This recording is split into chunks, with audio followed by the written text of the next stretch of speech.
8 ವರ್ಷ ಆದ್ರೂ ನಮ್ಗೆ ಯಾಕೋ ಅನುಮಾನ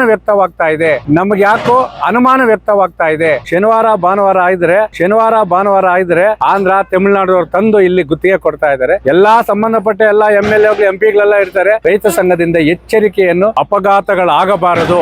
ರಾಷ್ಟ್ರೀಯ ಹೆದ್ದಾರಿ 75 ಅತಿ ಸೂಕ್ಷ್ಮ ಸ್ಥಳಗಳನ್ನು ಗುರುತಿಸಿ ಕೇಂದ್ರ ಸರ್ಕಾರ ಅಪಘಾತಗಳಾಗಬಾರದು, ಆ ಅಪಘಾತಗಳಿಂದ ಜನಸಾಮಾನ್ಯರ ರಕ್ಷಣೆ ಮಾಡಬೇಕು ಅಂತೇಳಿ 100 ಕೋಟಿ ವೆಚ್ಚದಲ್ಲಿ ಇವತ್ತು ಮೇಲ್ಸೇತುವೆಗಳನ್ನು ನಿರ್ಮಾಣ ಮಾಡ್ತಾ ಇದ್ದಾರೆ, ಅಭಿವೃದ್ಧಿ ಪಡಿಸ್ತಾ ಇದ್ದಾರೆ. ಆದರೆ ಕೋಲಾರ ಜಿಲ್ಲೆಯ ಜನಪ್ರತಿನಿಧಿಗಳು, ಸಂಸದರು ಮತ್ತು NHAI ಅಧಿಕಾರಿಗಳು ಇದ್ದಾರೆ ಅಂತೇಳಿ ನಮಗೆ ಯಾಕೋ ಅನುಮಾನ ವ್ಯಕ್ತವಾಗ್ತಾ ಇದೆ.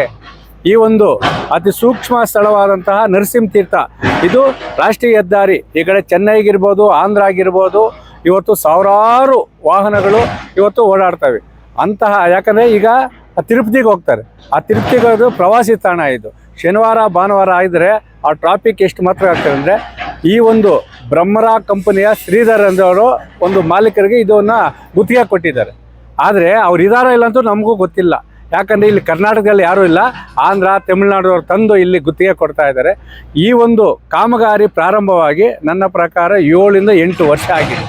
8 ವರ್ಷ ಆದ್ರೂ ಇಲ್ಲಿ ಸುಮ್ಮನೆ ಆ ಕಡೆ ಈ ಕಡೆ ಮಣ್ಣೆತ್ಬಿಟ್ಟು ಗಣಿಗಾರಿಕೆ ಮಾಡ್ತಾ ಇದ್ದಾರೆ ಹೊರತು ಈ ಒಂದು ಕಾಮಗಾರಿಯನ್ನು ಮುಗಿಸಿ ಜನಸಾಮಾನ್ಯರಿಗೆ ಒಂದು ಪ್ರಯಾಣಕ್ಕೆ ಅನುಕೂಲ ಮಾಡಿಕೊಂಡು ಯಾವ ರೀತಿಯೂ ಆಗ್ತಾ ಇಲ್ಲ. ಇದಕ್ಕೆ ಸಂಬಂಧಪಟ್ಟ ಅಧಿಕಾರಿಗಳು ಕೇಳಿ ಇದಾರ ಇಲ್ಲ ಅಂತೂ ಗೊತ್ತಾಗ್ತಾ ಇಲ್ಲ. ಯಾಕಂದರೆ ಮಳೆಗಾಲ ಬಂದರೆ ಇದು ಕೆರೆ ಕುಂಟೆಗಳು ಆಗ್ಬಿಟ್ಟಿರ್ತದೆ. ಆ ಕಡೆ ಈ ಕಡೆ ಓಡಾಡಂತಹ ಭಾರಿ ವಾಹನಗಳು ತನ್ನ ಜೀವವನ್ನು ಅಂಗೈಯಲ್ಲಿಟ್ಟುಕೊಂಡು ಸಂಚಾರ ಮಾಡಬೇಕಾದ ಪರಿಸ್ಥಿತಿ ಇದೆ. ಇನ್ನು ಬೇಸಿಗೆ ಪ್ರಾರಂಭ ಆಗಿದೆ. ಈಗ ಧೂಳು, ಆ ಧೂಳಿಂದ ಕಣ್ಣೇನಾರ ಸ್ವಲ್ಪ ಯಾಮಾರಿದಾನಂದರೆ ಅಲ್ಲಿಂದ ಬಂದು ಪಾತಾಳಕ್ಕೆ ಬಿದ್ದು ಪ್ರಾಣ ಕಳ್ಕೊತಾ ಇದ್ದಾನೆ. ಅತಿ ಸೂಕ್ಷ್ಮ ಸ್ಥಳ ಅಲ್ಲ, ಯಮಲೋಕದ ಸ್ಥಳವನ್ನು ಅಭಿವೃದ್ಧಿ ಮಾಡ್ತಾ ಇರೋ NHAI ಅಧಿಕಾರಿಗಳಿಗೆ ಈ ಒಂದು ಗುತ್ತಿಗೆದಾರರ ಬ್ರಹ್ಮರಾ ಒಂದು ಕಂಪನಿಯ ಗುತ್ತಿಗೆದಾರರು ಮತ್ತು ಅವರ MD ಶ್ರೀಧರ್ ಏನಿದ್ದಾರೆ, ಅವ್ರ ವಿರುದ್ಧ ಕ್ರಮ ಕೈಗೊಳ್ಳಬೇಕಾದ ಅವರು ನಾಪತ್ತೆ ಆಗಿಬಿಟ್ಟಿದ್ದಾರೆ. ಇನ್ನು ವರ್ಷಕ್ಕೊಂದ್ಸರಿ ರಸ್ತೆ ಸುರಕ್ಷತಾ ಸಪ್ತಾಹ ಅಂತ ನಡೀತಾರೆ. ಎಲ್ಲ ಸಂಬಂಧಪಟ್ಟ ಎಲ್ಲ MLA MP ಇರ್ತಾರೆ, ಗುತ್ತಿಗೆದಾರರು ಇರ್ತಾರೆ, ಅವರು ಯಾವುದೂ ಇದಾಗ್ತಾ ಇಲ್ಲ. ನಾವು ಕೇಳ್ತಾ ಇರೋದೇನು ಗೊತ್ತಾ, ನಾವು ಟ್ಯಾಕ್ಸ್ ಕಟ್ಟಿದ ತಪ್ಪಿಗೆ ಒಂದೇ ಸರಿ ಟ್ಯಾಕ್ಸ್ ತೊಗೊಂಡ್ಬಿಡ್ತೀರಿ.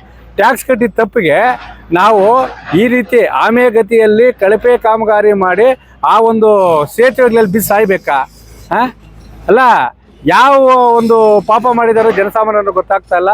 ನಾವು ಕೇಳ್ತಾ ಇದ್ದಿಷ್ಟೇ, ಈ ಕೂಡಲೇ ಸಂಬಂಧಪಟ್ಟ NHAI ಅಧಿಕಾರಿಗಳಿರ್ಬೋದು, ಸಂಸದರಿಗಿರ್ಬೋದು, ಸ್ಥಳೀಯ ಜನಪ್ರತಿನಿಧಿಗಳಿಗಿರ್ಬೋದು, ಈ ಕೂಡಲೇ ಬೇಸಿಗೆ ಕಾಲ ಪ್ರಾರಂಭ ಆಗಿದೆ.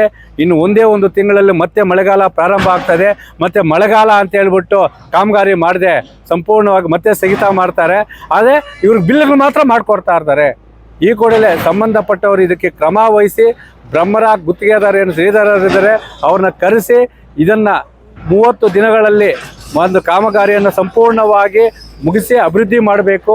ಇಲ್ಲವಾದರೆ ದಿನಾಂಕ 7/4/2026 ಮಂಗಳವಾರ ಬೆಳಗ್ಗೆ 10 ಗಂಟೆಗೆ ಈ ಒಂದು ನರಸಿಂಹತೀರ್ಥ ರಾಷ್ಟ್ರೀಯ ಹೆದ್ದಾರಿ ನರಸಿಂಹತೀರ್ಥ ಏನು ಮೇಲ್ಸೇತುವೆ ಮಾಡ್ತಾ ಇದ್ದಾರೆ, ಈ ಸೇತುವೆ ಬಳಿ ಆ ಕಡೆ ಈ ಕಡೆ ರಾಷ್ಟ್ರೀಯ ಹೆದ್ದಾರಿಯನ್ನು ಬಂದ್ ಮಾಡುವ ಮುಖಾಂತರ ನಾವು ನ್ಯಾಯ ಪಡೆದುಕೊಳ್ಳಬೇಕಾಗ್ತದೆ ಅಂತೇಳಿ NHAI ಅಧಿಕಾರಿಗಳಿಗಿರ್ಬೋದು, ಬ್ರಹ್ಮರಾ ಗುತ್ತಿಗೆದಾರರಿಗಿರ್ಬೋದು, ಮತ್ತು ಸ್ಥಳೀಯ ಜನಪ್ರತಿನಿಧಿಗಳಿಗೆ ಮತ್ತು ಸಂಸದರಿಗೆ ರೈತ ಸಂಘದಿಂದ ಎಚ್ಚರಿಕೆಯನ್ನು ಒಂದು ಗಂಟೆಯನ್ನು ರವಾನೆ ಮಾಡ್ತಾ ಇದ್ದೀವಿ.